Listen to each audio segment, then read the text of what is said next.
చీకటి తప్ప. దాన్నుంచి బయటపడ్డానికి కొంచెం టైం పట్టింది. ప్రయత్నం చేస్తే ఈ దారి కనిపించింది.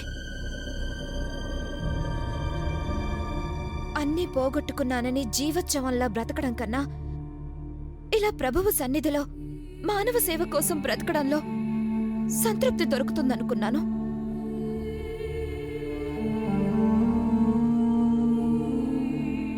నువ్వు పూర్తి వ్యతిరేకంగా మారిపోయావు. ఆడవాళ్లంటేనే ద్వేషం పెంచుకున్నావు. అలా పెంచుకునేలా చేసింది మీ అమ్మ.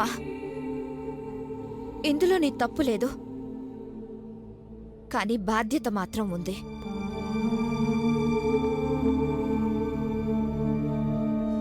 ఆ బాధ్యత వహించాల్సిన సమయం ఇప్పుడొచ్చింది.